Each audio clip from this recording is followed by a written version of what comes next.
നമ്മൾ സോഷ്യൽ മീഡിയയിൽ ആരോ ഇരുന്ന് എന്തോ പറയുന്നു, ഇന്ന സാധനം കഴിച്ചു കഴിഞ്ഞാൽ ക്യാൻസർ മാറുമെന്ന് പറയുന്നതാണ്. നമ്മളത് നേരിട്ട് ട്രൈ ചെയ്യും. ചിലപ്പോൾ അത് കാരണം നമ്മുടെ കിഡ്നി പോകുമായിരിക്കും. We don't know. പൊതുവിൽ റാഷണാലിറ്റിയും ലിറ്ററസിയും തമ്മിൽ ഒരു ബന്ധമുണ്ട്. നിങ്ങൾ ലിറ്ററസി കൂടുന്തോറും റാഷണാലിറ്റി കൈവരിക്കാനുള്ള സാധ്യത കൂടും. കാരണം റാഷണാലിറ്റി എന്ന് പറയുന്നത് നമുക്ക് ജന്മന കിട്ടുന്ന ഒന്നല്ല, നമ്മൾ പഠിച്ചെടുക്കേണ്ടതാണ്. പലപ്പോഴും കേരളത്തിലെ ഒരു നരേറ്റീവ് വെച്ചിട്ട് ഭയങ്കര റാഷണൽ എന്ന് വരുന്ന ആളുകളൊന്നും അങ്ങനെ എല്ലാവരും അങ്ങനെ റാഷണൽ സമൂഹങ്ങളൊന്നും അല്ല. അത് നമുക്ക് അങ്ങനെ തോന്നുന്നതാണ്. മനുഷ്യർ പൊതുവിൽ ഇറാഷണൽ ആനിമൽസാണ്.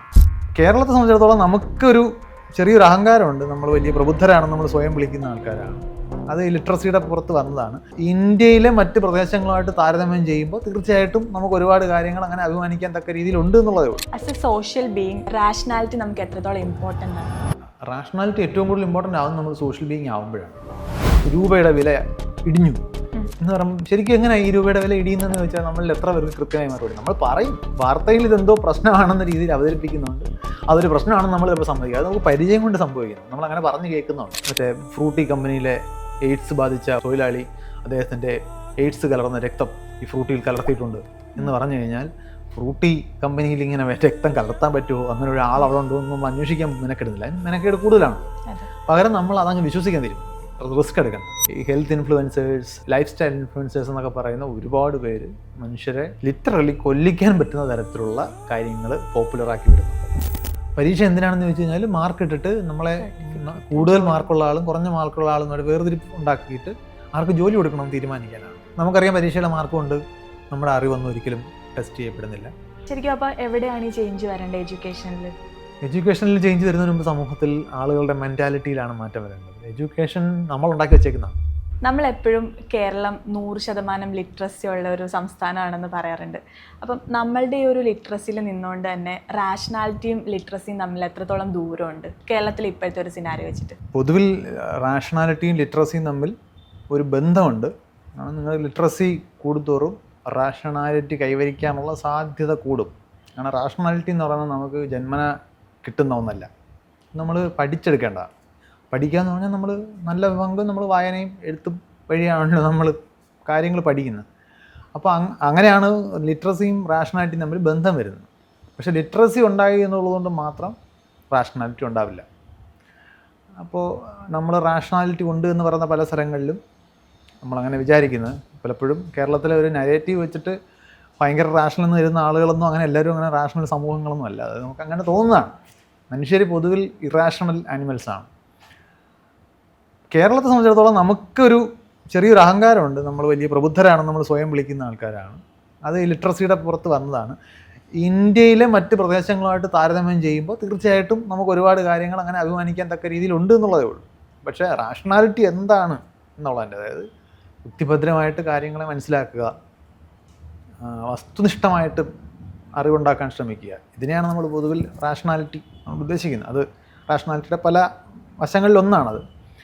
അതിൽ നമ്മൾ അല്പം പിന്നിലാണ്. അപ്പോഴും പറയുന്നത് താരതമ്യേന, അതായത് എന്താണ് റാഷണാലിറ്റി എന്നുകൊണ്ട് ഉദ്ദേശിക്കുന്നത് എന്ന് വെച്ച് നോക്കുകയാണെങ്കിൽ നമ്മളുടെ ലിറ്ററസിക്കൊപ്പം നമ്മൾ വന്നിട്ടില്ല. നമ്മളുടെ ലിറ്ററസി എന്നതുകൊണ്ട് സാങ്കേതിക ജ്ഞാനം മാത്രമാണ് നമ്മൾ ഉദ്ദേശിക്കുന്നത്. നമുക്ക് ഒരു ഓഫീസിലെ കാര്യങ്ങൾ പെട്ടെന്ന് മനസ്സിലാക്കാനോ പ്രൊസീജിയേഴ്സ് മനസ്സിലാക്കാനോ ഓൺലൈൻ ബാങ്കിങ് പെട്ടെന്ന് മനസ്സിലാക്കിയെടുക്കുന്നത്, ഇതൊക്കെ ഫാക്റ്റും പിന്നെ ഈ ടെക്നിക്കൽ ആസ്പെക്ട്സ് നമ്മളെ മറ്റ് ലിറ്ററസി കുറഞ്ഞ സമൂഹങ്ങളെ അപേക്ഷിച്ച് നമുക്ക് ബോർഡ് വായിക്കാൻ കഴിയുന്നുള്ളതുകൊണ്ട് നമുക്ക് അങ്ങനെയുള്ള കാര്യങ്ങൾ നടക്കും. നമ്മളൊരു ഓഫീസിൽ ചെന്നാൽ നമുക്ക് എന്ത് ചെയ്യണം നമുക്കറിയാം, പേപ്പർ വർക്ക് നമുക്ക് ചെയ്യാൻ അറിയാമായിരിക്കും. പക്ഷേ റാഷണാലിറ്റി എന്ന് പറയുന്നത് അതിൽ നിന്ന് വ്യത്യസ്തമായിട്ടൊന്നാണ്. അത് നമ്മുടെ ബിഹേവിയറിലും നമ്മൾ ജീവിതത്തെ നോക്കിക്കാണുന്ന രീതിയിലും നമ്മൾ ജീവിതത്തിലെടുക്കുന്ന തീരുമാനങ്ങളിലൊക്കെയാണ് റിഫ്ലക്റ്റ് ചെയ്യുക. അതിൽ നമുക്ക് ലിറ്ററസിയോടൊപ്പം, ലിറ്ററസി എന്ന് പറഞ്ഞ് അഹങ്കരിക്കുന്ന സംഗതിയൊന്നും നമുക്ക് റാഷണാലിറ്റിയിൽ അഹങ്കരിക്കാനില്ല. As a social being rationality നമുക്ക് എത്രത്തോളം ഇമ്പോർട്ടൻ്റ് ആണ്? റാഷണാലിറ്റി ഏറ്റവും കൂടുതൽ ഇമ്പോർട്ടൻ്റ് ആവുന്നത് നമ്മൾ സോഷ്യൽ ബീയിങ് ആവുമ്പോഴാണ്.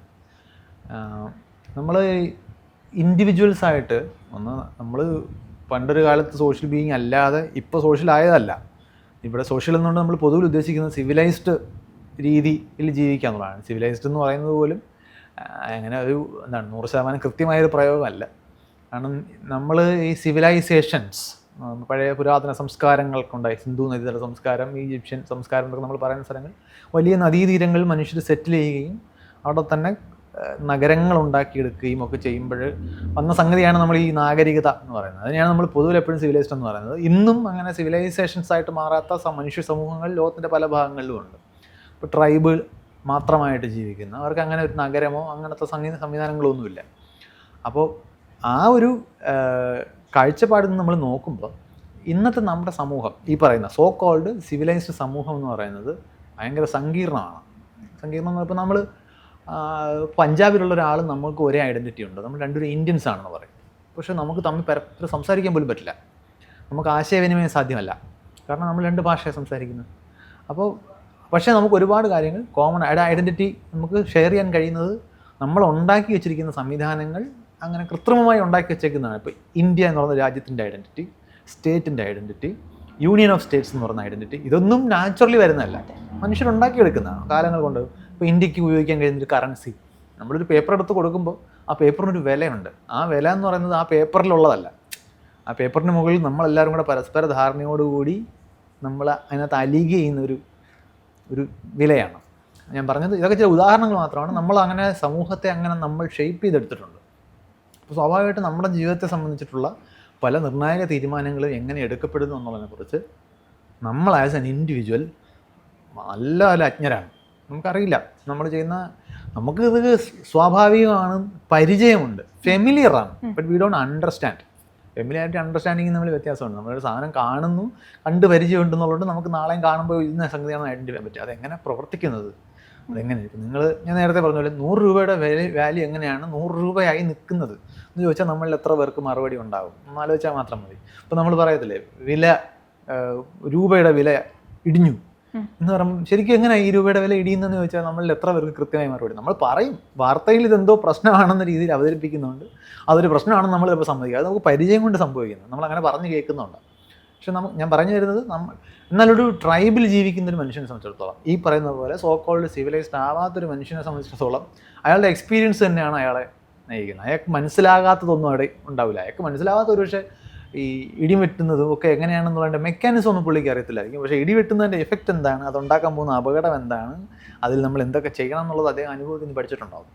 അപ്പം അദ്ദേഹത്തിന് കാട്ടിൽ ജീവിക്കുമ്പോൾ ഏത് ജീവിയാണ് നമ്മൾ പേടിക്കേണ്ടത്, ഏത് ജീവിയാണ് നമുക്ക് ആഹാരമാക്കാൻ പറ്റുന്നത്, ഏത് പഴം കഴിക്കാൻ പറ്റും, ഇത് അവർ നേച്ചറുമായിട്ട് വളരെ അടുത്താണ് നിൽക്കുന്നത്. വലിയ സങ്കീർണതകളൊന്നും അതിനകത്തില്ല. പരിചയം കൊണ്ട് ജീവിതത്തെ അവർക്ക് മനസ്സിലാക്കാൻ പറ്റും. നമ്മുടെ ജീവിതം അങ്ങനെ അല്ല താരതമ്യം ചെയ്യുമ്പോൾ.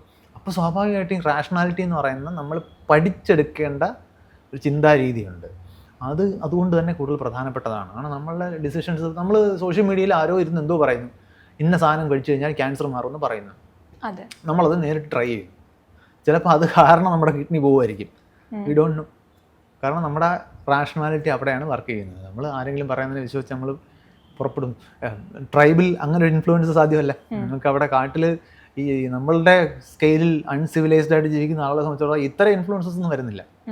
അപ്പോൾ നമ്മളുടെ ജീവിതം നമ്മൾ ഈ പറയുന്നത് പോലെ വലിയ സമൂഹങ്ങൾ ഇപ്പോൾ ഇന്ത്യ എന്ന് പറഞ്ഞ സമൂഹത്തിൻ്റെ സൈസ് 140 കോടിയിൽ പുറത്താണ്, വലിയ സംഖ്യയാണ്.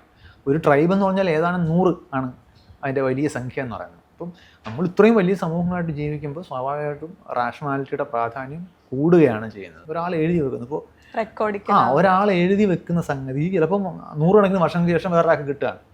അപ്പോൾ അയാൾ അതിൽ നിന്ന് മനസ്സിലാക്കണം മറ്റേ കക്ഷി ഇങ്ങനെ ചില കാര്യങ്ങൾ ചെയ്തിട്ടുണ്ട്. ഇപ്പോൾ ഷേക്സ്പിയറിൻ്റെ കാലത്ത് ഷേക്സ്പിയർ എഴുതിയ നോവലുകൾ നമുക്ക് ഇപ്പോഴും വായിക്കാൻ പറ്റുന്നത് എടുത്ത് കണ്ടുപിടിച്ചുകൊണ്ടാണ്. അല്ലെങ്കിൽ ഷേക്സ്പിയർ എന്നൊരു മനുഷ്യന് അത്രയും ഭാവനയും ഒക്കെ ഉള്ള ഒരാളായിരുന്നാൽ പോലും അദ്ദേഹത്തിൻ്റെ ചിന്തകളോ അദ്ദേഹത്തിൻ്റെ ഭാവനയോ നമുക്ക് ആസ്വദിക്കാൻ പറ്റില്ല. അത് റെക്കോർഡ് ചെയ്യാൻ കഴിയുന്ന, പിന്നെ അത് വോയിസ് റെക്കോർഡ് ചെയ്യാനുള്ള സംവിധാനം വന്നതോടുകൂടി നമുക്ക് കേൾക്കാൻ കഴിയും. ഇപ്പോൾ നോക്കുക, ഇപ്പോൾ കേരളത്തിലേക്ക് നമ്മൾ കർണാടക സംഗീതത്തെക്കുറിച്ചൊക്കെ സംഗീതജ്ഞൻ സംസാരിക്കുമ്പോൾ അവരിപ്പോൾ ത്യാഗരാജസ്വാമികൾ, മുത്തുസ്വാമി ദീക്ഷിതർ, ഇങ്ങനെ മഹാന്മാരായ സംഗീതജ്ഞനെക്കുറിച്ച് സംസാരിക്കും. ഇവരൊന്നും പാടിയത് നമ്മൾ ആരും കേട്ടിട്ടില്ല. എന്തുകൊണ്ടാണ്? അന്ന് റെക്കോർഡിംഗ് ഇല്ല. അവർ വലിയ പാട്ടുകാരായിരുന്നു, സംഗീതജ്ഞനായിരുന്നു എന്നോ പറഞ്ഞ് നമുക്കും അറിയാമെന്നേ ഉള്ളൂ. നമുക്കൊരിക്കലും അവരുടെ പാട്ട് നമുക്ക് ആസ്വദിക്കാൻ പറ്റുന്നില്ല. ഇതൊക്കെ വളരെ അടുത്ത കാലത്താണ്. നമുക്ക് ഈ ഒരു ഫേസ് ടു ഫേസ് അല്ലാത്ത കമ്മ്യൂണിക്കേഷനിൽ നിന്നും ഇൻഡയറക്റ്റ് ആയിട്ടുള്ള കമ്മ്യൂണിക്കേഷനും ഇൻഫ്ലുവൻസിങ് ആയിട്ടുള്ള ഒരാളെ അല്ലാതെ, നിങ്ങൾക്ക് മൈക്കില്ലാത്ത കാലത്ത് ഒരു സമയം എത്ര പേര് അഡ്രസ്സ് ചെയ്യാൻ പറ്റും? ഒരു വലിയ ആൾക്കൂട്ടം എന്ന് വെച്ചാൽ 100-100 പേരൊക്കെ ഇരുന്നാൽ നമുക്ക് എത്തിക്കാൻ പറ്റുമായിരിക്കും. അതിനപ്പുറത്തേക്ക് നമുക്കൊരിക്കലും എല്ലാവരെയും അഡ്രസ്സ് ചെയ്യാൻ പറ്റില്ല. പക്ഷേ ഇപ്പോൾ അങ്ങനെയല്ല. ഇപ്പോൾ നിങ്ങൾ ഒരു സൈലത്തിൽ നിന്ന് വിസ്പർ ചെയ്താൽ പോലും അത് റെക്കോർഡ് ചെയ്ത് നിങ്ങൾക്ക് ആളുകളുടെ ലക്ഷക്കണക്കിന് ആളുകളുടെ ഇയർഫോണുകളിലേക്ക് എത്തിക്കാം. അപ്പോൾ ആ ഇമോഷൻ ഉൾപ്പെടെ നമുക്ക് ഇപ്പോൾ മൈക്കൊന്നും വരുന്നതിന് മുമ്പ് നാടകത്തിൽ സോഫ്റ്റായിട്ടുള്ള കമ്മ്യൂണിക്കേഷൻ സാധ്യമല്ല. നിങ്ങൾക്ക് ഒച്ചത്തിൽ സംസാരിക്കുകയേ ഓപ്ഷനുള്ളൂ. ചിലപ്പം സീനിൽ രഹസ്യം പറയുന്നതായിരിക്കും, പക്ഷേ നിങ്ങൾക്ക് നാടകത്തിൽ ഒച്ചയ്ക്ക് പറഞ്ഞേ പറ്റുള്ളൂ. അപ്പോൾ അത് നമ്മുടെ കമ്മ്യൂണിക്കേഷൻ ഈ കഴിഞ്ഞ കുറച്ച് കാലം മുമ്പ് അത്രയും മാറി. ഡിജിറ്റലായപ്പോൾ ഈ എഴുത്തൊക്കെ വന്ന് നമ്മൾ പത്രത്തിലും മാഗസീനുകളിലൊക്കെ എഴുതുമ്പോൾ പോലും ഇന്നത്തെ പോലെ TV-യിലോ റേഡിയോയിലോ ഒക്കെ വരണം എന്നുണ്ടെങ്കിൽ സ്ക്രീനിങ് ഒരുപാട് ഘട്ടങ്ങൾ കടന്നു പോകണം. ഒരുപാട് പേരെ ബോധ്യപ്പെടുത്തി വർത്താണ് ടെലികാസ്റ്റ് ചെയ്യാനോ മറ്റോ അല്ലെങ്കിൽ പ്രിൻറ്റ് ചെയ്യപ്പെടുന്ന വർത്താണ്. പ്രിൻറ്റിങ് അന്നത്ര കോസ്റ്റ്ലിയാണ്. അപ്പോൾ അത്രയും ചെക്കിങ് കഴിഞ്ഞിട്ടായിരിക്കും അതിലേക്ക് വരുന്നത്. അത് ഫുൾ പ്രൂഫ് ആണെന്നല്ല, കുറച്ച് പേരുടെയൊക്കെ മിസ്റ്റേക്ക് വരുമ്പോൾ അത് വരും. പക്ഷേ ഇന്ന് അങ്ങനെയല്ല. ഇന്ന് നമുക്ക് സെൽഫ് പബ്ലിഷ് ചെയ്യാൻ പറ്റും. അപ്പോൾ സ്വാഭാവികമായിട്ടും ഇത് ഗുണമാണോ എന്ന് വെച്ചാൽ ഗുണമാണ്. നിങ്ങൾക്ക് ഏതെങ്കിലും ഒരു പബ്ലിഷറുടെ ഔദാര്യത്തിലല്ലാതെ തന്നെ ചിലപ്പോൾ നിങ്ങൾ എഴുത്തുകാരിയാണെന്നൊക്കെ നാട്ടുകാരെ അറിയിക്കാൻ നിങ്ങൾക്ക് അവസരം കിട്ടും. അങ്ങനെ ഒരുപാട് പേര് അങ്ങനെ കണ്ടുപിടിക്കപ്പെട്ടിട്ടുണ്ട്. ഇപ്പോൾ സ്വന്തം മൊബൈലിലെടുത്ത വീഡിയോ വെച്ചിട്ട് ഒരുപാട് ഒരു ഫിലിം മേക്കേഴ്സ് ആയിട്ടുണ്ട്. കാരണം അവരുടെ ഫിലിം മേക്കിംഗ് എബിലിറ്റി നമുക്ക് ഇന്ന് സ്വയം ഷോക്കേസ് ചെയ്യാൻ കഴിയും. അത് അതിൻ്റെ പോസിറ്റീവ് സൈഡാണ്. കൂടുതൽ പേരിലേക്ക് സാങ്കേതികവിദ്യ എല്ലാവർക്കും ഉപയോഗിക്കാൻ കഴിയുന്ന രീതിയിൽ മാറും. പക്ഷേ ഇൻഫർമേഷനിലേക്ക് വരുമ്പോൾ മനുഷ്യന് സ്വാഭാവികമായിട്ടുമുള്ള ഫാക്ട് ചെക്കിങ് നമുക്കില്ല. ഫാക്ട് ചെക്കിങ് റാഷണാലിറ്റിയുടെ ഒരു ഗുണമാണ്. നമ്മൾ കാര്യങ്ങളെ പരിശോധിച്ച് വിശകലനം ചെയ്ത് ശരിയാണോ തെറ്റാണോ നോക്കിയിട്ട് മാത്രം തീരുമാനിക്കുക എന്ന് പറയുന്നത് അത് റാഷണൽ, അത് സ്ലോ പ്രോസസ്സാണ്. അതിന് നമ്മൾ ഇച്ചിരി അധ്വാനം മാനസികമായിട്ട് ചെയ്താലേ നമുക്കങ്ങനെ ചെയ്യാൻ പറ്റുള്ളൂ. അപ്പോൾ സ്വാഭാവികമായിട്ടും നമുക്കതിന് മടിയുണ്ട്. നമ്മൾ കിട്ടുന്ന ഇൻഫർമേഷൻ ഷെയർ ചെയ്ത് ശീലിച്ച ആൾക്കാരാണ്. ഇപ്പോൾ ഈ ഇൻഫർമേഷൻ ആർക്കും ഷെയർ ചെയ്യാം, എത്ര വേഗത്തിൽ വേണമെങ്കിലും. നിങ്ങളൊരു 500 പേരുള്ളൊരു ഗ്രൂപ്പിലേക്ക് ഒരു സംഗതി ഇടുമ്പോൾ 500 പേരിലേക്ക് പൊട്ടൻഷ്യലി നിങ്ങളത് എത്തിക്കുകയാണ്. ഒറ്റ സെക്കൻഡിനുള്ളിൽ എത്തുകയാണ്. ഒരിക്കലും പണ്ട് ഇങ്ങനെ ഒരു ഫാസ്റ്റായിട്ടൊരു സംഗതി സാധ്യമായിരുന്നില്ല. അപ്പോൾ ആ കൂട്ടത്തിൽ ഈ ഇൻഫർമേഷനെ നമ്മൾ മനുഷ്യജീവി എന്ന നിലയിൽ നോക്കുകയാണെങ്കിൽ നമ്മൾ ഇൻഫർമേഷനെ വിലയിരുത്തുന്നത്, അല്ലെങ്കിൽ ഇൻഫർമേഷൻ എത്രത്തോളം വർത്താണ് എന്ന് എത്രത്തോളം ഇമ്പോർട്ടൻ്റ് ആണ് നമ്മൾ വിലയിരുത്തുന്നത് അതിൻ്റെ വസ്തുത നോക്കിയിട്ടല്ല, നമ്മൾ അതിൻ്റെ ഇമോഷൻ നോക്കിയിട്ടാണ് പലപ്പോഴും തീരുമാനിക്കുന്നത്. അത് പ്രത്യേകിച്ച് പേടിപ്പിക്കുന്നതാണോ, ഭാവിയെക്കുറിച്ചിട്ട് എന്തെങ്കിലും സൂചനകൾ നൽകുന്നതാണോ, നമുക്ക് എന്തെങ്കിലും വൈകാരിക നമ്മൾ വലിയ ആളാണെന്ന് സ്വയം തോന്നിക്കുന്ന എന്തെങ്കിലും ആണോ, ഇതിനൊക്കെ നമ്മൾ കൂടുതൽ പ്രയോറിറ്റി കൊടുക്കും. അപ്പോൾ അത് എൻ്റെ അച്ഛൻ്റെ അച്ഛൻ വലിയൊരാളായിരുന്നു, സംഭവമായിരുന്നു എന്നൊരു മെസ്സേജ് എങ്ങനെയെങ്കിലും ഒരാളെ എനിക്ക് അയച്ചു തന്നാൽ എനിക്ക് സന്തോഷം തരുന്ന കാര്യമാണ്. അപ്പോൾ എനിക്കതിനകത്തൊരു അഭിമാന ബോധം വരും. നമ്മളതൊക്കെ അങ്ങനെയുള്ള കാര്യങ്ങൾ നമ്മൾ ഷെയർ ചെയ്യും. പിന്നെ അതുപോലെ മറ്റേ ഫ്രൂട്ടി കമ്പനിയിലെ എയ്ഡ്സ് ബാധിച്ച തൊഴിലാളി, അദ്ദേഹത്തിൻ്റെ എയ്ഡ്സ് കലർന്ന രക്തം ഈ ഫ്രൂട്ടിയിൽ കലർത്തിയിട്ടുണ്ട് എന്ന് പറഞ്ഞു കഴിഞ്ഞാൽ ഫ്രൂട്ടി കമ്പനിയിൽ ഇങ്ങനെ രക്തം കലർത്താൻ പറ്റുമോ, അങ്ങനെ ഒരാൾ അവിടെ ഉണ്ടോ എന്ന് നമ്മൾ അന്വേഷിക്കാൻ മെനക്കെടുന്നില്ല. അതിന് മെനക്കേട് കൂടുതലാണല്ലോ. പകരം നമ്മൾ അതങ്ങ് വിശ്വസിക്കാൻ തീരുമാനിക്കും, റിസ്ക് എടുക്കണ്ട. അപ്പോൾ ഇതിനകത്ത് എന്താണുള്ളത്, ഇതിനകത്തൊരു വാർണിങ്ങിൻ്റെ സ്വഭാവമാണ് ആ മെസ്സേജുകൾക്കുള്ളത്. ഇതൊരു മിസ്ഇൻഫർമേഷനാണ്. പിന്നെ ആരോഗ്യം, സ്വാഭാവികമായിട്ടും എല്ലാ മനുഷ്യർക്കും അവരവരുടെ ആരോഗ്യത്തെക്കുറിച്ച് ഭാവിയെക്കുറിച്ച് ഒക്കെ ആങ്സൈറ്റി ഉണ്ട്, ഉത്കണ്ഠയുണ്ട്. അങ്ങനെ ഇല്ലാത്ത മനുഷ്യരില്ല. അപ്പോൾ അതിനെക്കുറിച്ചൊക്കെ പേടിപ്പിക്കുന്ന ടോണിലുള്ള മെസ്സേജ് പലപ്പോഴും ആരോഗ്യ സംരക്ഷണത്തിനൊക്കെ എന്നൊക്കെ പറഞ്ഞിട്ടുള്ള മെസ്സേജുകളിലാണ് ഈ മിസ്ഇൻഫർമേഷൻ്റെ കുത്തൊഴുക്ക് വരുന്നത്. അപ്പോൾ നമ്മൾ ഇതിൻ്റെ റൂട്ട് ഇതാണ്. നമ്മൾ മനുഷ്യനെന്ന നിലയിൽ നമ്മൾ ഇൻഫർമേഷനെ വൈകാരികത ടാഗ് ചെയ്തിട്ടാണ് എത്രത്തോളം നമ്മളെ അഫക്റ്റ് ചെയ്യും വൈകാരികമായിട്ട് നോക്കിയിട്ടാണ് നമ്മൾ ക്രിട്ടിക്കലാണോ അല്ലെന്ന് തീരുമാനിക്കുന്നത്. ശരിക്കും വളരെ ക്രിട്ടിക്കലായിട്ടുള്ള എന്തെങ്കിലും ഇൻഫർമേഷൻ ഫാക്റ്റായിട്ട് കിട്ടിക്കഴിഞ്ഞാൽ നമ്മളത് വായിക്കാൻ പോലും ചിലപ്പോൾ നിനക്കിട്ടില്ല എന്ന് വരും. അപ്പോൾ മിസ്ഇൻഫർമേഷൻ സീരിയസ് ആകുന്നത് ഈ രീതിയിലുള്ള മനുഷ്യൻ്റെ പ്രവണതയ്ക്ക് പറ്റിയ രീതിയിൽ ടെക്നോളജി ഇപ്പോൾ ഇവോൾവ് ചെയ്ത് വന്നതുകൊണ്ടാണ്. നമ്മളത് കരുതിയിരിക്കേണ്ടതിൻ്റെ കാരണം ഇതാണ്. ഈ മിസ്ഇൻഫർമേഷന് പലപ്പോഴും നമ്മുടെ ജീവൻ്റെ തന്നെ വിലയുണ്ട്. അത് ജീവൻ്റെ വിലയുണ്ടെന്ന് പറയുന്നത് ഒരു ആലങ്കാരിക പ്രയോഗമല്ല. ശരിക്കും ഈ health influencers, life style influencers എന്നൊക്കെ പറയുന്ന ഒരുപാട് പേര് മനുഷ്യരെ ലിറ്ററലി കൊല്ലിക്കാൻ പറ്റുന്ന തരത്തിലുള്ള കാര്യങ്ങൾ പോപ്പുലറാക്കി വിടുന്നുണ്ട്. ഇപ്പം ഐൻസ്റ്റീൻ്റെ ഒരു കോട്ടുണ്ട്, എഡ്യൂക്കേഷൻ എന്ന് പറയുന്നത് is not learning the fact, പക്ഷേ training our mind to think എന്ന് പറയുന്നത്. അത് എത്രത്തോളം സർ അതിനെ എത്രത്തോളം ശരിവെക്കുന്നു? അതാണ് നമ്മൾ നേരത്തെ പറഞ്ഞത്. നമ്മൾ ഇൻഫർമേഷനിൽ നിന്ന് നമ്മൾ നോളജിലേക്ക് വരണം. അതിനെക്കുറിച്ച് തന്നെയാണ് ഒരു രീതിയിൽ നോക്കിയാൽ പറയുന്നത്. നമുക്ക് പലപ്പോഴും സ്കൂളിൽ നിന്നൊക്കെ കിട്ടുന്നത് നോളജ് അല്ല, നമുക്ക് ഇൻഫർമേഷനാണ് കിട്ടുന്നത്. അപ്പോൾ ആ ഇൻഫർമേഷനിൽ നിന്ന് നമ്മൾ സ്വയം ഒരു ലോകധാരണ ഉണ്ടാക്കിയെടുക്കണം. ആ ധാരണയാണ് നമ്മുടെ നോളജായിട്ട് മാറുന്നത്. ആ ധാരണ നോളജ് ആകുന്നത് എപ്പോഴും ചോദിച്ചാൽ ആ നോളജ് നമുക്ക് യൂസ്ഫുൾ ആകണം, അത് എവിടെയെങ്കിലും ഉപയോഗിക്കാൻ പറ്റണം. യൂസ്ഫുൾ എന്ന അർത്ഥത്തിൽ എപ്പോഴും ഉപയോഗം വരണം എന്നുള്ളതല്ല, അത് നമുക്ക് we should be able to use it. ഒരാവശ്യം വന്നാൽ ആ അറിവ് ഉപയോഗിക്കാൻ പറ്റണം. ഇപ്പോൾ ഭൂമി ഉരുണ്ട കാര്യം പറഞ്ഞതിലാണ്. ഇപ്പോൾ പോപ്പുലറായിട്ട് വരുന്ന ഒരു പഴയ ഒരു വാട്സാപ്പ് മെസ്സേജ് ഉണ്ട്. ഭൂമിയിൽ ഏതോ ഒരു ഡേറ്റിൽ 3 ദിവസം സൂര്യൻ അസ്തമിക്കാതെ നിൽക്കും, ഭയങ്കര റെയർ കാഴ്ചയാണ്, നാസ പറഞ്ഞിട്ടുണ്ടെന്നൊക്കെയാണ് ആ മെസ്സേജ്. അപ്പോൾ ഭൂമി ഉരുണ്ടതാണ്, ഭൂമി കറങ്ങുന്നത് കൊണ്ടാണ് രാത്രിയും പകലും ഉണ്ടാകുന്നത് എന്ന കാര്യം നിങ്ങളുടെ അറിവായിട്ട് മാറിയിട്ടുണ്ടെങ്കിൽ ഇൻസ്റ്റൻ്റ്ലി നിങ്ങൾ ആ മെസ്സേജിൽ കുഴപ്പം കണ്ടുപിടിക്കും. സൂര്യൻ അസ്തമിക്കാൻ നിൽക്കണമെങ്കിൽ ഭൂമി കറങ്ങാൻ നിൽക്കണം. ഭൂമി കറങ്ങാൻ നിൽക്കണമെങ്കിൽ ഈ കറങ്ങിക്കൊണ്ടിരിക്കുന്ന ഇത്രയും വലിയ ഭൂമി ആരെങ്കിലും പിടിച്ച് നിർത്തണം. ആര് നിർത്തും? ഈ ഇൻസ്റ്റൻറ്റ് തോട്ട് നമ്മുടെ ആളുകൾക്ക് വരില്ല. അതിൻ്റെ കാരണം അത് ഇൻഫർമേഷനേ ആയിട്ടുള്ളൂ, അത് നോളജ് ആയിട്ടില്ല. നമ്മുടെ നാട്ടിൽ പ്രചരിക്കുന്ന പല അന്ധവിശ്വാസങ്ങളും അന്ധവിശ്വാസമാണെന്ന് മനസ്സിലാക്കാൻ സ്കൂളിൽ പഠിച്ച കാര്യങ്ങൾ മതി. പക്ഷേ അത് വർക്ക് ചെയ്യുന്നില്ല. അതിൻ്റെ കാരണം സ്കൂളിൽ പഠിച്ചത് ഇൻഫർമേഷനായിട്ടിരിക്കുന്നേ ഉള്ളൂ. അത് ഓർമ്മയൊക്കെ ഉണ്ടാകും ചിലപ്പോൾ, പക്ഷെ അത് യൂസ് ചെയ്യാൻ പറ്റുന്നില്ല. ഈ പറഞ്ഞ ഇൻഫർമേഷനായിട്ട് ഇരിക്കുന്നതിന് നമ്മുടെ എഡ്യൂക്കേഷൻ സിസ്റ്റവും ഒരു പങ്ക് വഹിക്കുന്നുണ്ടല്ലോ. കാരണം ഈ പറയുന്ന ട്രെയിനിങ്, അതായത് മൈൻഡിനെ ട്രെയിൻ ചെയ്യേണ്ട ആ ഒരു എക്സസൈസ് ഇല്ല. നമ്മുടെ അറിവ് ശരിക്കും പരീക്ഷകൾക്ക് വേണ്ടിയിട്ടാണ് നമ്മൾ പഠിക്കുന്നത്. പരീക്ഷ എന്തിനാണെന്ന് ചോദിച്ചു കഴിഞ്ഞാൽ മാർക്ക് ഇട്ടിട്ട് നമ്മളെ കൂടുതൽ മാർക്കുള്ള ആളും കുറഞ്ഞ മാർക്കുള്ള ആളും വേർതിരിപ്പ് ഉണ്ടാക്കിയിട്ട് ആർക്ക് ജോലി കൊടുക്കണം തീരുമാനിക്കാനാണ്. നമുക്കറിയാം പരീക്ഷയുടെ മാർക്ക് കൊണ്ട് നമ്മുടെ അറിവൊന്നും ഒരിക്കലും ടെസ്റ്റ് ചെയ്യപ്പെടുന്നില്ല. പിന്നെ എന്തെങ്കിലും ഒരു മാനദണ്ഡം വേണ്ടതെന്ന് കരുതി നമ്മൾ ലോകത്ത് എല്ലായിടത്തും പരീക്ഷകളുണ്ട്. പക്ഷേ അറിവിനെ നമ്മൾ ഇങ്ങനെ ആക്കി എടുത്തിട്ടില്ല. നമ്മളതിനെ ഒരു സർട്ടിഫിക്കറ്റ് ഏണിംഗ് പ്രോസസ്സ് മാത്രമാക്കി മാറ്റി വെച്ചിട്ടുണ്ട്. അത് കുറേ കാലമായിട്ട് അങ്ങനെ തന്നെയാണ്. അതിൽ കാര്യമായിട്ട് മാറ്റമൊന്നും വന്നിട്ടില്ല എന്ന് മാത്രമല്ല, അത് കൂടുതൽ വഷളായിട്ടേ ഉള്ളൂ. അതായത് അതിന് സാമ്പത്തികമായിട്ടുള്ള ഉൾപ്പെടെ സാമ്പത്തിക കാരണങ്ങളുണ്ട്. നമ്മുടെ ജോലി എന്ന് പറയുന്ന സംഗതി കൂടുതൽ ബുദ്ധിമുട്ടായിട്ട് മാറുമ്പോൾ മത്സരം കൂടും, കൂടുതൽ മത്സരിക്കാൻ ശ്രമിക്കും. മത്സരം ഈ റോട്ട് ലേണിങ്ങിലേക്കും അതിൻ്റെ മെമ്മറൈസേഷനിലേക്കും അതിൻ്റെ റീപ്രൊഡക്ഷനിലേക്കും ഒക്കെ ആയിട്ട് മാറിപ്പോവും. അത് മാത്രം വെച്ച് നമ്മൾ പരീക്ഷ നടത്തുക. അതിൻ്റെ അടിസ്ഥാനത്തിൽ നമ്മൾ മിടുക്കരെയും മോശം ആൾക്കാരെയും തീരുമാനിക്കും. ഇതിൻ്റെ അപ്പുറത്തേക്ക് അത് നമ്മുടെ യൂസബിൾ ആയിട്ടുള്ള നോളജായിട്ട് അത് മാറുന്നില്ല. അതാണ് നമുക്ക് സംഭവിച്ചിരിക്കുന്ന, അല്ലെങ്കിൽ നമ്മുടെ വിദ്യാഭ്യാസത്തിന് സംബന്ധിച്ചിട്ടുള്ള ഏറ്റവും വലിയ ദുരവസ്ഥ അതാണ്. ഈ പറഞ്ഞ ആപ്റ്റിറ്റ്യൂഡ് ടെസ്റ്റ് ആണെങ്കിൽ പോലും പല പരീക്ഷകൾക്കുള്ള മാനദണ്ഡം ആപ്റ്റിറ്റ്യൂഡ് ടെസ്റ്റ് വരുമ്പോൾ അവിടെയും ഈ മെമ്മറൈസേഷൻ തന്നെയല്ലേ വീണ്ടും റീപ്രൊഡ്യൂസ് ചെയ്യാൻ? അത് ഏത് രീതിയിൽ നോക്കിയാലും നമ്മൾ പിന്നെ അതിൻ്റെ അടിസ്ഥാനമായിട്ട് വെച്ചേക്കുന്നത് സർട്ടിഫിക്കറ്റാണ്, അല്ലെങ്കിൽ നിങ്ങളുടെ ഒരു എൻട്രൻസിലുള്ള നിങ്ങളുടെ റാങ്കാണ്.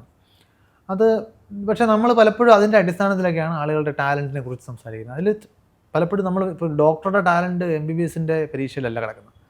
അല്ലെങ്കിൽ ഇപ്പോൾ ക്ലാർക്ക് ആകാനുള്ള PSC എക്സാം, ക്ലാർക്ക് എന്ന് പറയുന്ന ജോലിയെ കുറിച്ചിട്ടുള്ള കഴിവാണോ ടെസ്റ്റ് ചെയ്യുന്നത്?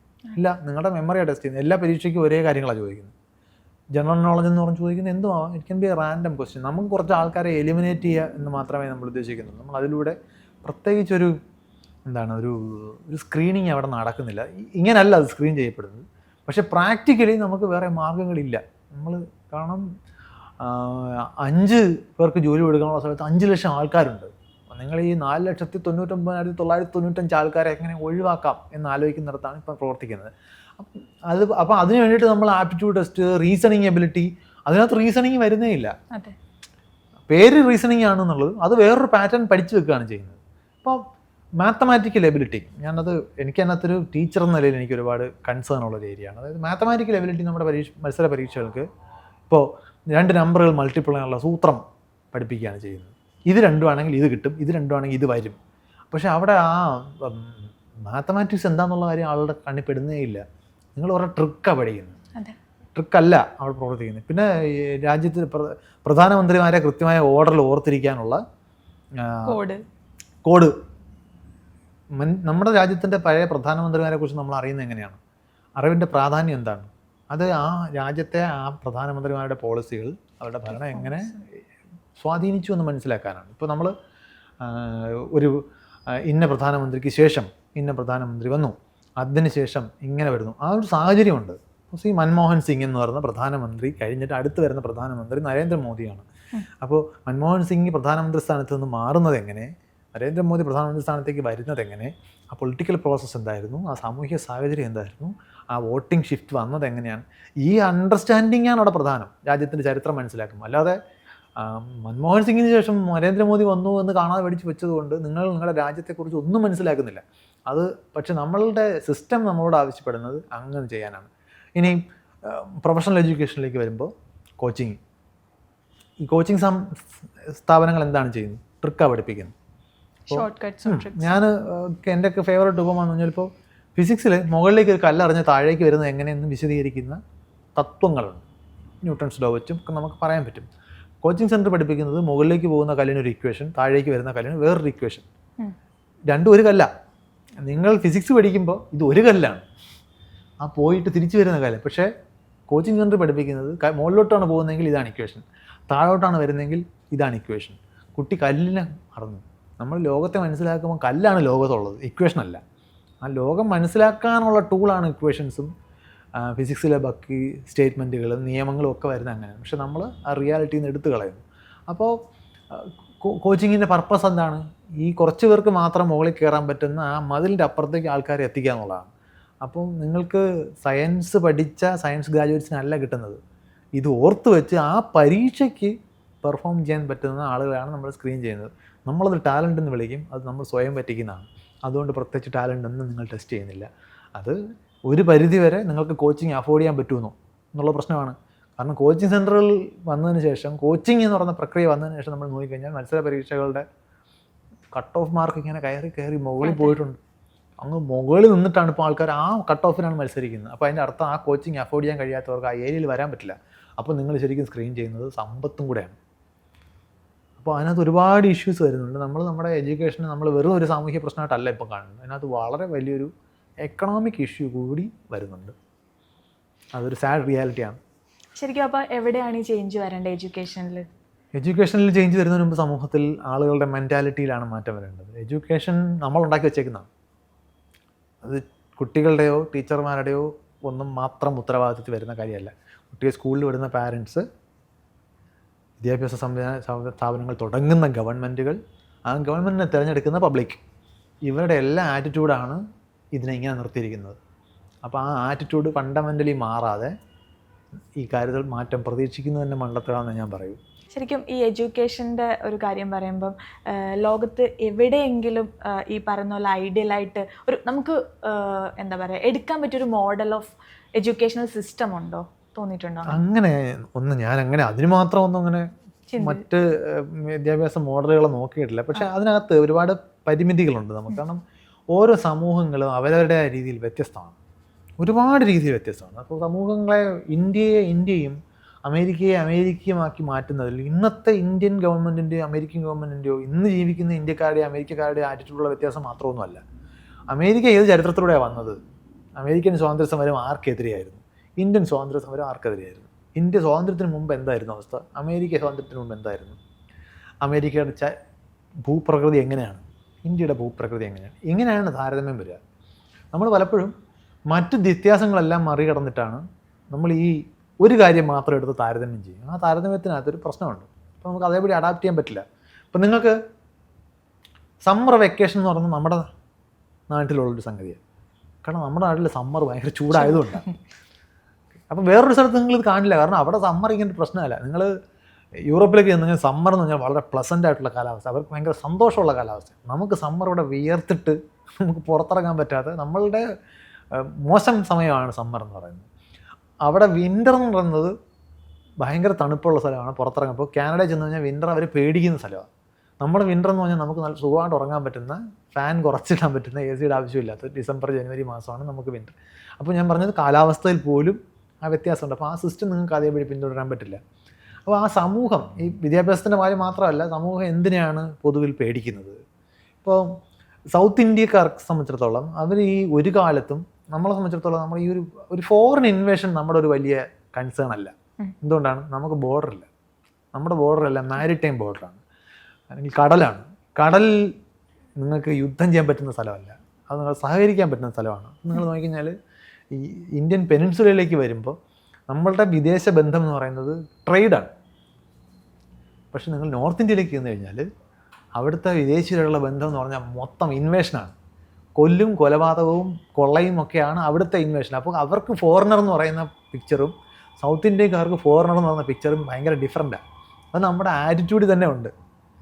അവർ മൈഗ്രേഷനായിട്ടും നോർത്ത് ഇന്ത്യയിൽ നിങ്ങൾ നോക്കിക്കഴിഞ്ഞാൽ മറ്റേ നമ്മുടെ ഗ്രീസിൽ നിന്നും അവിടുന്ന് ചൈനയിൽ നിന്നും ഒക്കെ ആൾക്കാർ കയറി ഇവിടെയുള്ള സംഗതികൾ കൊല്ലുകയും മനുഷ്യരെ കൊല്ലുകയും സംഗതികൾ പിടിച്ചെടുത്തുകൊണ്ട് പോവുകയും നശിപ്പിക്കുകയൊക്കെ ചെയ്തിട്ടുണ്ട്.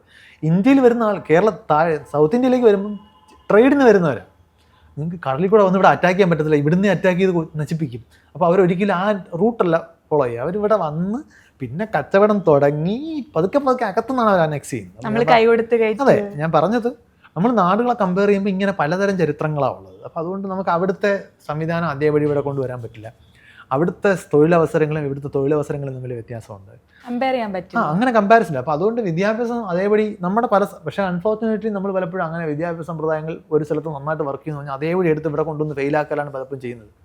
അത് അങ്ങനെയല്ല അത് വേണ്ടത്. നമ്മൾക്കൊരു വിഷൻ ഉണ്ടാകും, നമ്മുടെ വിദ്യാഭ്യാസം എന്തിനാണ് ഊന്നൽ കൊടുക്കേണ്ടത്. ഇപ്പം നിങ്ങൾ കേരളം എന്ന് പറയുന്ന പാവയ്ക്ക വലിപ്പത്തിൽ കിടക്കുന്ന ഒരു ചെറിയ സ്ഥലത്ത് നിങ്ങൾ വലിയ ഭൂപ്രകൃതി ആവശ്യം അല്ലെങ്കിൽ വലിയ ഭൂപ്രദേശങ്ങൾ വേണ്ടി വരുന്ന വ്യവസായം തുടങ്ങുന്നതിനെ കുറിച്ച് ആലോചിച്ചിട്ട് കാര്യമില്ല. നിങ്ങൾക്ക് അവിടെ കൊണ്ടുവെക്കാൻ സ്ഥലമില്ല. പക്ഷെ നിങ്ങളിവിടെ നല്ല ഹ്യൂമൻ റിസോഴ്സസ് ഉണ്ടാക്കാൻ ശ്രമിച്ചാൽ അത് പേ ഓഫ് ചെയ്യും. ഇപ്പോൾ നമ്മൾ പറയുമല്ലോ, നമ്മൾ ഗൾഫിൽ മലയാളികൾ ചെന്ന് ഗൾഫിലേക്ക് പോയത് മലയാളികൾ മാത്രമാണോ?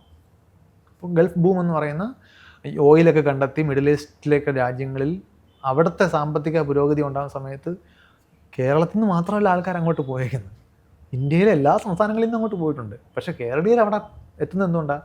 കേരളീയർക്ക് അവിടെ വിദ്യാഭ്യാസം വെച്ച് പിടിച്ചേക്കാൻ പറ്റുന്നുണ്ട്. അപ്പോൾ കേരളത്തോട് പ്രത്യേകിച്ച് സ്നേഹം വല്ലതും ഉണ്ടോ അവിടുത്തെ ആളുകൾക്ക്? വരുന്ന ആളുകളെ അവരുടെ അവിടുത്തെ പണിക്ക് ഉപയോഗിക്കാൻ കഴിയുമെന്ന് മാനേജീരിയൽ പോസ്റ്റിലേക്ക് കൊണ്ടുവരാൻ പറ്റുമെന്ന് കഴിയുമ്പോൾ അവിടുന്ന് കൂടുതൽ ആളുകൾ വരും. അങ്ങനെ അതാ പറഞ്ഞത്, ചരിത്രം കൂടെ പരിഗണിക്കുകയും സാഹചര്യങ്ങളും കൂടെ പരിഗണിച്ചിട്ട് നമ്മളൊരു വിഷൻ നമ്മൾക്ക് ഉണ്ടാക്കണം. നമുക്കിവിടെ എന്താണ് ഏറ്റവും പ്രായോഗികമായിട്ടുള്ളത്, അതിന് നമ്മൾ എങ്ങനെയാണ് പഠിക്കേണ്ടത്, ഈ ഇതുണ്ടാക്കുകയാണ് ഏറ്റവും പ്രധാനം. പിന്നെ നമുക്ക് വേണമെങ്കിൽ നന്നായിട്ട് പ്രവർത്തിക്കുന്ന ഫിൻലൻഡ്, സ്വീഡനിലൊക്കെ വിദ്യാഭ്യാസത്തെക്കുറിച്ച് പൊതുവെ നമ്മൾ താരതമ്യം ചെയ്യാറുണ്ട്. പക്ഷെ അപ്പോഴും നമ്മൾ അവിടെ പോസ്റ്റ് ഗ്രാജുവേഷനും PhD വരെ നിങ്ങൾക്ക് സ്വീഡിഷ് ലാംഗ്വേജ് ചെയ്യാൻ പറ്റും. കേരളത്തിൽ നിന്ന് നിങ്ങൾക്ക് മലയാളത്തിൽ പോസ്റ്റ് ഗ്രാജുവേഷൻ ചെയ്യണമെന്ന് പറഞ്ഞാൽ മലയാള ഭാഷയിൽ പോസ്റ്റ് ഗ്രാജുവേഷൻ ചെയ്യാം. അതിനപ്പുറത്തേക്ക് പോസ്റ്റ് ഗ്രാജുവേറ്റ് ചെയ്താൽ നിങ്ങൾക്ക് പോസ്റ്റ് ഗ്രാജുവേറ്റ് ആണെന്ന് പറയാം. അതിൻ്റെ യൂസബിലിറ്റി കുറവാണ്. ആ പോസ്റ്റ് ഗ്രാജുവേറ്റിന് കേരളത്തിൽ തന്നെ തൊഴിലവസരം ഉണ്ടാക്കാൻ നമുക്ക് പറ്റിയിട്ടില്ല എന്നുണ്ടെങ്കിൽ ആ ആളിനെ നിങ്ങൾ അവിടെ തന്നെ ബ്ലോക്ക് ചെയ്യുകയാണ് ചെയ്യുന്നത്. പക്ഷേ എല്ലായിടത്തും അതല്ല സാധാരണ. ഞാൻ അതേപടി എടുത്തിട്ട് കാര്യമില്ല. പക്ഷേ സ്കൂൾ വിദ്യാഭ്യാസത്തൊക്കെ നമ്മൾ പലപ്പോഴും അത്തരം മോഡലുകൾ കൊണ്ടുവന്നിട്ടുണ്ട്. ഇപ്പോൾ പ്രകൃതി പ്രതിഭാസങ്ങളെ അങ്ങനെ തന്നെ പഠിക്കുന്ന രീതിയൊക്കെ സ്വീഡനിലുണ്ട്. പൂ വിരിയുന്നത് എങ്ങനെ, അതിനെ സ്വാധീനിക്കുന്ന ഘടകങ്ങൾ, അതാണ് കുട്ടി പഠിക്കുക, തത്വമല്ല. നമുക്ക് വേണമെങ്കിൽ അതിൽ ഏതാണ് ശരി തെറ്റെന്നൊക്കെ വേണമെങ്കിൽ ഒരു അതൊരു അതാ പറഞ്ഞു. പക്ഷെ അതിലും തർക്കങ്ങളുണ്ടാകാം. അതങ്ങനെ 100% ഇതാണ് നല്ലതെന്നൊന്നും അങ്ങനെ അഡ്വക്കേറ്റ് ചെയ്യാൻ പറ്റില്ല. നമുക്ക് പരീക്ഷിച്ചു. ഇപ്പോൾ ഭാഷ പഠിപ്പിക്കുമ്പം ഇങ്ങനെ ഒരു ക്ലാസിക് ഡിബേറ്റ് ഉണ്ട്, ആദ്യം വാക്കാണോ അക്ഷരമാണോ പഠിപ്പിക്കേണ്ടത്. അതൊക്കെ രണ്ട് ഭാഗത്തും ന്യായങ്ങളുണ്ട്. നമ്മൾ കുട്ടി ആദ്യം അക്വയർ ചെയ്യുന്നത് വാക്കാണ്. കുട്ടി പായും ചായയും പഠിക്കുന്നതിന് മുമ്പ് തന്നെ പൂച്ച എന്ന് പഠിക്കും. അപ്പോൾ ആദ്യം വാക്കാണ് നമ്മൾ പക്ഷേ ആദ്യം പഠിപ്പിച്ചെങ്ങനെ, നമ്മൾ പായും ചായയും ഒക്കെ പഠിച്ചതിന് ശേഷമാണ് പൂച്ച എന്ന് എഴുതാൻ പഠിച്ചത്. അപ്പോൾ അങ്ങനെ ഞാൻ പറഞ്ഞത്, അത് അത്തരം തർക്കങ്ങളൊക്കെ സാധ്യമാണ്. പക്ഷേ നമ്മുടെ സമൂഹത്തിലെ പ്രശ്നം അതിന് ആ ലെവലിലോട്ടൊന്നും തർക്കിക്കാറായിട്ടില്ല. നമ്മൾ വിദ്യാഭ്യാസം എന്തിനെന്നുള്ള കാര്യത്തിൽ തന്നെ നമുക്ക് നമ്മുടെ ധാരണ പാളിക്കിടക്കുകയാണ്. ഒരു കാര്യം ചോദിച്ചോട്ടെ, സയൻസിന് ഡിഫൈൻ ചെയ്യാൻ പറ്റാത്തതായിട്ടുള്ള എന്തെങ്കിലും ഉണ്ടെന്ന് തോന്നിയിട്ടുണ്ടോ? അതായത് ആ ഡിഫൈൻ എന്ന് പറയുന്ന വാക്ക് ഒന്ന് റീഫ്രൈസ് ചെയ്ത് ചോദിക്കേണ്ടി വരുമായിരിക്കും. ഡിഫൈൻ എന്ന് പറഞ്ഞാൽ നമ്മൾ ഒരു സാധനം എന്താണ് എന്ന് കൃത്യമായി പറയുന്നതിനാണ് ഡിഫൈൻ. സയൻസിന് മനസ്സിലാക്കാൻ പറ്റാത്ത കാര്യങ്ങളുണ്ടോ എന്നുള്ളതാണ് ക്വസ്റ്റ്യൻ. സയൻസിന് മനസ്സിലാക്കാൻ പറ്റാത്ത കാര്യങ്ങളുണ്ടെങ്കിൽ അത് വേറെ ആർക്കെങ്കിലും മനസ്സിലാകുന്നുണ്ടോ എന്നുള്ളതാണ് മറുചോദ്യം. പലപ്പോഴും ഈ സയൻസിന് മനസ്സിലാക്കാൻ പറ്റാത്ത കാര്യങ്ങളുണ്ട് എന്ന് പറയുന്ന ആൾക്കാർ വേറൊരു കാര്യം പുഷ് ചെയ്യാനാണ് ശ്രമിക്കുന്നത്. Science is not perfect. അതിന് ഒരുപാട് കാര്യം, ഇപ്പോൾ സബ്ജക്റ്റീവായിട്ടുള്ള കാര്യങ്ങൾ സയൻസിന് അഭിപ്രായം പറയാൻ പറ്റില്ല. സയൻസ് ഒബ്ജക്റ്റീവായിട്ടുള്ള കാര്യങ്ങളെക്കുറിച്ചാണ് പറയുന്നത്. നിങ്ങൾക്ക് ഒരിക്കലും ഞാൻ നേരത്തെ പറഞ്ഞത് ചമ്മന്തിയാണോ സാമ്പാറാണോ നല്ലതെന്നുള്ള ചോദ്യത്തിന് ഉത്തരം സയൻസ് വെച്ച് കണ്ടുപിടിക്കാൻ പറ്റില്ല. You are using wrong tools. Science വെച്ച് ചെയ്യാൻ പറ്റുന്ന കാര്യങ്ങൾ എല്ലാവർക്കും ഒരുപോലെ. ഇപ്പോൾ ഇന്ന കാര്യങ്ങൾ നടക്കുമ്പോൾ ഇന്ന റിസൾട്ട് ഉണ്ടായിട്ടുണ്ട്, അല്ലെങ്കിൽ കഴിഞ്ഞ 10 കൊല്ലം കൊണ്ട് ഇന്ത്യയുടെ അൺഎംപ്ലോയ്മെൻറ്റ് ഇത്രയിൽ നിന്നും ഇത്രയായി, ഇത് നിങ്ങൾക്ക് സയൻസിലൂടെ പറയാൻ പറ്റും. ഓക്കെ, ഇതിങ്ങനെയാണ് എന്നുണ്ടെങ്കിൽ എന്ത് ചെയ്യണം സയൻസ് വെച്ച് തീരുമാനിക്കാൻ പറ്റില്ല. അതിന് വേറെ ഒരുപാട് കാര്യങ്ങൾ പരിഗണിച്ചിട്ട് നിങ്ങൾ തീരുമാനം എടുക്കുന്നു. ആ തീരുമാനം ഇംപ്ലിമെൻറ്റ് ചെയ്തിട്ട് ഫലം ഉണ്ടായോ ഇല്ലയെന്ന് മനസ്സിലാക്കാൻ സയൻസ് വേണം. അടുത്ത 10 കൊല്ലം കഴിയുമ്പോൾ ഇതിൽ വ്യത്യാസം വന്നിട്ടുണ്ടോ, അപ്പോൾ അവിടെയൊക്കെ സയൻസ് നമുക്ക് ഉപയോഗിക്കേണ്ടി വരും. പക്ഷേ പലപ്പോഴും ആൾക്കാർ ഇപ്പോൾ ആത്മാവിനെ കുറിച്ച് നേരത്തെ പറഞ്ഞതുപോലെ ആത്മാവ്, പ്രേതം ഇങ്ങനെയുള്ള സ്ഥലങ്ങളിലേക്ക് വരുമ്പോൾ ആൾക്കാർ അതിനെ പാസ്സാക്കാൻ വേണ്ടി ചെയ്യുന്നത് സയൻസിന് മനസ്സിലാവാത്ത ഒരുപാട് കാര്യങ്ങൾ ഉണ്ട് എന്ന് പറയും. പക്ഷേ അതൊരു ന്യായം മാത്രമാണ്. സയൻസ് ഒരു കാലത്ത് സയൻസ് പ്രാക്ടീസ് ചെയ്യുന്ന ആരും എല്ലാം തികഞ്ഞുവെന്നും ഇനി ഒന്നും മനസ്സിലാക്കാനില്ല എന്നൊന്നും ആരും ക്ലെയിം ചെയ്യാറില്ല. സയൻസ് എപ്പോഴും ഓപ്പൺ എൻക്വയറിയാണ്. പുതിയ പുതിയ കാര്യങ്ങൾ വരട്ടെ, അപ്പം പുതിയ പുതിയ കാര്യങ്ങൾക്കനുസരിച്ച് അത് മാറിക്കൊണ്ടിരിക്കും. ഇവോൾവ് ചെയ്യപ്പെട്ടു. അത് ഇവോൾവ് ചെയ്യുക അതിൻ്റെ ഡിസൈനിലുള്ളതാണ്. കാരണം നിങ്ങൾ ക്വസ്റ്റ്യൻ ചോദിച്ചുകൊണ്ടിരിക്കുക എന്നുള്ളതാണ് സയൻസിൻ്റെ പ്രത്യേകത. ഒരു ക്വസ്റ്റ്യനും ഫൈനൽ ആൻസറായിട്ട് സെറ്റിൽ ചെയ്തില്ല. പിന്നെ അടുത്ത അതിനെ വേറൊരു പുതിയ തെളിവ് വരികയാണ്. അപ്പോൾ ഈ ഉത്തരത്തിന് അത് കൗണ്ടർ ചെയ്യുകയാണെന്നുണ്ടെങ്കിൽ അതാണ് ഒരു ഉളുപ്പുമില്ലാതെ പറയും മുമ്പ് പറഞ്ഞ് തെറ്റായിപ്പോയി, നമ്മൾ തിരുത്തിയിട്ടുണ്ട്, ഇപ്പോൾ ഇതാണ് ഇങ്ങനെയാണ് പോവുക. അതാണ് അതിൻ്റെ പവർ. അപ്പോൾ മനസ്സിലാക്കാൻ പറ്റാതിരിക്കുന്ന നിങ്ങളെല്ലാം മനസ്സിലാക്കി കഴിഞ്ഞാൽ that is a dead end അല്ലേ. Perfection is a dead end എന്ന് പറയും. കാരണം നിങ്ങൾ പെർഫെക്റ്റ് ആണെന്ന് പറഞ്ഞാൽ ഇനി നിങ്ങൾക്ക് ഒരു പുരോഗതി സാധ്യമല്ല. പെർഫെക്റ്റ് ആയി കഴിഞ്ഞാൽ പിന്നെ മുമ്പോട്ട് പോകില്ല. Science is not perfect. ഇനി ഞാൻ ലാസ്റ്റായിട്ട് ഒരു ക്വസ്റ്റ്യൻ ചോദിച്ചോട്ടെ. How important is scientific temper? Critically important. അത് നമ്മൾ തുടക്കത്തിൽ പറഞ്ഞതുപോലെ തന്നെയാണ്. നമ്മൾ ആ റാഷണാലിറ്റിയെക്കുറിച്ച് സയൻറ്റിഫിക് ടെമ്പറിൻ്റെ ഒരു പ്രധാന ഭാഗം എന്ന് പറഞ്ഞത് തന്നെയാണ് റാഷണാലിറ്റി എന്ന് പറയുന്നത്. ആ റാഷണാലിറ്റി അല്ലെങ്കിൽ നിങ്ങൾ സയൻറ്റിഫിക്കായിട്ട് ലോകത്തെ കാണാൻ ശ്രമിക്കുമ്പോൾ നിങ്ങൾക്ക് കുറച്ചുകൂടി ബെറ്ററായിട്ടൊരു വേൾഡ് വ്യൂ ആണ് കിട്ടുന്നത്. അപ്പം നിങ്ങൾ എന്തിൽ അധ്വാനം കൂടുതൽ ചിലവഴിക്കണം, എന്തിൽ നിങ്ങളുടെ പണം കൂടുതൽ ചിലവഴിക്കണം, എന്തിന് നിങ്ങൾ കൂടുതൽ സമയം ചിലവഴിക്കണം, ഇങ്ങനെയുള്ള ഡിസിഷൻസ് ക്രിട്ടിക്കലായിട്ട് എടുക്കാൻ നിങ്ങൾക്ക് ഈ സയൻറ്റിഫിക് ടെമ്പർ വേണ്ടി വരും. കാരണം ഇത് ലോകത്തെ അതേപടി മനസ്സിലാക്കുക ആണ് ചെയ്യുന്നത്. ലോകത്തിനെ ആ ലോകമായിട്ട് തന്നെ മനസ്സിലാക്കുക, നമുക്ക് വേണ്ടതുപോലെ മനസ്സിലാക്കുകയല്ല. സയൻസിൻ്റെ ഫസ്റ്റ് ലെസൺ അതാണ്. നിങ്ങളുടെ ഇഷ്ടാനിഷ്ടങ്ങളല്ല യാഥാർത്ഥ്യം തീരുമാനിക്കുന്നത്. യാഥാർത്ഥ്യം വേറൊരു സംഗതിയാണ്.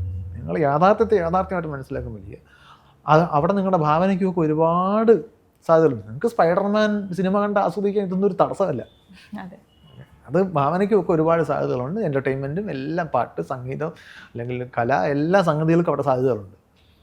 പക്ഷേ ലോകത്തെക്കുറിച്ചിട്ടുള്ള മനസ്സിലാക്കലിൻ്റെ അടിസ്ഥാനത്തിൽ നമ്മൾ തീരുമാനങ്ങൾ എടുക്കുമ്പോൾ അത് നമുക്ക് ഗുണകരമാകുകയും നമ്മുടെ ജീവിതത്തിനെ കൂടുതൽ മെച്ചപ്പെടുത്താൻ സഹായിക്കുന്നതാകുകയും ചെയ്യണമെന്നുണ്ടെങ്കിൽ സയൻറ്റിഫിക് ടെമ്പർ വളരെ മസ്റ്റാണ്. ഇല്ലെങ്കിൽ നിങ്ങൾ അനാവശ്യ കാര്യങ്ങൾ നിങ്ങളുടെ പണവും സമയവും ഒക്കെ കൊണ്ട് കളയും, ചിലപ്പോൾ ജീവൻ വരെ. ഇൻഫാക്ട് ലൈഫ് ക്വാളിറ്റിയോടെ മുൻപോട്ട് കൊണ്ടുപോകണം എന്നുണ്ടെങ്കിൽ തീർച്ചയായിട്ടും വളരെ സിമ്പിളായിട്ടുള്ള പോയി നിങ്ങൾ 2 വീലർ ഓടിക്കുമ്പോൾ നിങ്ങൾ ഹെൽമെറ്റ് വെക്കുന്നത് എന്തിനാണെന്നുള്ള ചോദ്യത്തിൽ ഉൾപ്പെടെ നിങ്ങളുടെ അറിവാണ് വർക്ക് ചെയ്യുന്നത്. നിങ്ങൾ സയൻറ്റിഫിക് ടെമ്പറാണ് വർക്ക് ചെയ്യുന്നത്. അത് പല ആളുകൾ ഈ അപ്പുറത്ത് വരെ പോകുന്നതിന് ഹെൽമെറ്റിൻ്റെ ആവശ്യമില്ലെന്നും ഫൈൻ അടിക്കാനല്ലത് വെച്ചേക്കുന്നത്. നിങ്ങൾ വീഴാനുള്ള സാധ്യത ഒരു സ്പെസിഫിക് സാധ്യത ഉണ്ട് എന്നുള്ളത് മനസ്സിലാക്കണം എന്നുണ്ടെങ്കിൽ നിങ്ങൾ സയൻറ്റിഫിക് ടെമ്പറോട് കൂടി തന്നെ ആ സിറ്റുവേഷനെ കാണാൻ പഠിക്കണം. അതായത് ഇത് ഹെൽമെറ്റ് വെക്കുന്നതിനുമായിട്ട് സയൻസിന് ബന്ധമുണ്ടോ സംശയം തോന്നുന്നില്ല, ഉണ്ട്.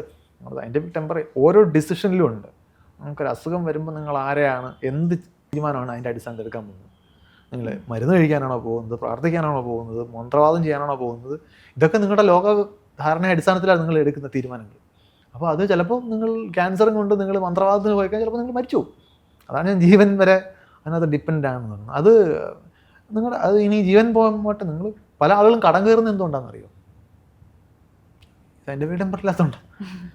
ദാരിദ്ര്യം തന്നെ കുറേ ഇടങ്ങളിൽ, എല്ലാവർക്കും അല്ല, ചില ആളുകൾ ദാരിദ്ര്യത്തിലേക്ക് പോകുന്നത് ഞാൻ കണ്ടിട്ടുണ്ട്. സയൻറ്റിഫിക് ടെമ്പർ ഇല്ലാത്തതുകൊണ്ടാണ്. അവർ ഇല്ലാത്ത പൈസ കൊണ്ടുവന്ന് എവിടെയെങ്കിലുമൊക്കെ ഇൻവെസ്റ്റ് ചെയ്യുന്നത് ഇങ്ങനെയായിരിക്കും. ഏത് പ്രയോജനമില്ലാത്ത, റിട്ടേൺസ് ഇല്ലാത്ത സ്ഥലങ്ങളിൽ ഇൻവെസ്റ്റ് ചെയ്യുകയും അത്യാവശ്യ കാര്യങ്ങൾ ഇൻവെസ്റ്റ് ചെയ്യാതിരിക്കുകയും ചെയ്യുന്ന ആൾക്കാരുണ്ട്. നോക്കിക്കോളൂ, ഒരു ദിവസത്തെ കല്യാണത്തിന് വേണ്ടിയിട്ട് 10 കൊല്ലം ജീവിക്കാനുള്ള പൈസ ചിലവാക്കുന്ന ആൾക്കാരുണ്ട്. ഉള്ളവർ ചിലവാക്കുന്നവരല്ല, ഇല്ലാത്തവർ ലോൺ എടുത്ത് ചിലവാക്കുന്നു. അങ്ങനെ കടത്തിപ്പോയിട്ട് ആജീവനാന്തം കാലം മുഴുവൻ ഈ കടത്തിൻ്റെ പുറകെ പോകുന്ന ആൾക്കാർ എന്താ അവിടെ പ്രവർത്തിക്കുന്ന പ്രശ്നം? നമുക്ക് തോന്നുന്നു അതൊരു സാമൂഹിക പ്രശ്നമാണ്. അതൊരു ബൗദ്ധിക പ്രശ്നം കൂടിയാണ്. നിങ്ങളൊരു മണ്ടത്തരം കാണിച്ചതിൻ്റെ ഫലം നിങ്ങൾ അനുഭവിക്കുന്നു അല്ലേ? ഞാൻ പറഞ്ഞത് അത് നമ്മൾ കാണാത്ത ഒരുപാട് മേഖലകളിൽ ഇത് നമ്മുടെ ഈ തോട്ട് പ്രോസസ്സ് സ്പ്രെഡ് ചെയ്ത് കിടപ്പുണ്ട്. സയൻറ്റിഫിക് ടെമ്പർ ഏത് മേഖലയിൽ ചെന്നാൽ ഞങ്ങൾക്ക് ഗുണമായി ചെയ്യും. Thank you so much sir. Okay, see U.